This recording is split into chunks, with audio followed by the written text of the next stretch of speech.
ইরানের কারেন্সি কতটা দুর্বল।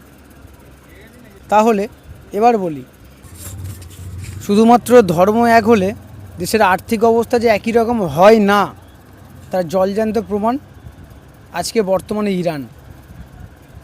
যদি আপনি নিজেকে নাথিং বলে ভাবেন, তাহলে আমার কথাটা শোনার পর আপনি নিশ্চয়ই নিজেকে আই অ্যাম সামথিং বলেই মনে করবেন। আর যদি আপনি আমার পুরো কথাটা শোনেন, তাহলে আমার কথার শেষে আপনি নিজেকে দূর সম্পর্কে হলেও কোথাও একটা নিজেকে আম্বানির নাতি বলে ভাবতে থাকবেন। আর তার আগে বলি, ধর্ম এক হলেও কোন দেশের আর্থিক অবস্থা কীরকম আর তার পেছনে স্পেসিফিক কারণগুলো ঠিক কী আছে।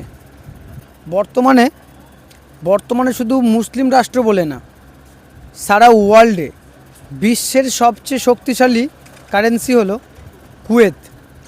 কুয়েত, যার কারেন্সি হচ্ছে কুয়েতি দিনার, যার শর্ট ফর্ম KWD। 1 কুয়েত দিনার সমান হচ্ছে ভারতের 270 থেকে 280 ভারতীয় টাকা। মানে হচ্ছে আমাদের 270 থেকে 280 টাকা, সেটা কুয়েতে মাত্র 1 টাকার সমান।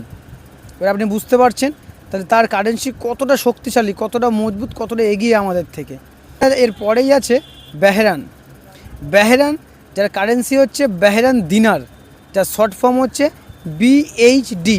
তাহলে 1 বেহরান দিনার সমান 220 থেকে 230 ভারতীয় টাকা। মানে হচ্ছে আমাদের ভারতের 220 থেকে 230 টাকা, সেটা বেহরানে মাত্র 1 টাকা।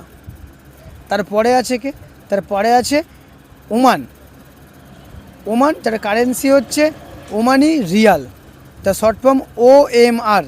তাহলে 1 OMR সমান হচ্ছে 210 থেকে 220 ভারতীয় টাকা।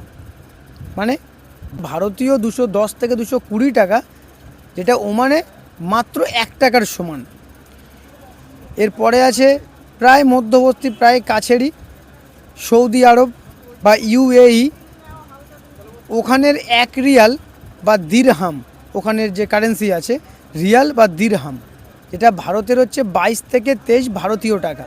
মানে ভারতের 22 থেকে 23 টাকা, সেটা সৌদি আরব বা UAE ওখানে মাত্র 1 টাকার সমান। এই যতগুলো দেশ আমি বললাম, এই সবগুলোই হচ্ছে কিন্তু মুসলিম রাষ্ট্র বলে বা মুসলিম কোনো দেশ বলে যে শুধুমাত্র মুসলিমরা থাকে এরকমটা কিন্তু নয়। সেটা হচ্ছে মুসলিম প্রধান দেশ। সেখানে মুসলিম ছাড়া অন্যান্য অনেক ধর্মের মানুষও থাকে। এতক্ষণ যে দেশগুলোর কথা আপনাদেরকে বললাম, সেই সমস্ত দেশগুলোর কারেন্সি কেন এত শক্তিশালী, তার পেছনে কিছু স্পেসিফিক কারণ আছে, যেগুলো আমি আপনাদেরকে বলবো।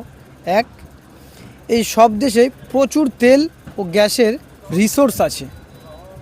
2, এই সব দেশে তুলনামূলক জনসংখ্যা অনেক কম তুলনামূলকভাবে। 3, অনেক সময় এই দেশে যে কারেন্সি আছে সেটা US ডলারের সাথে পেগ করা থাকে। তার হচ্ছে স্টেবল অর্থনীতি।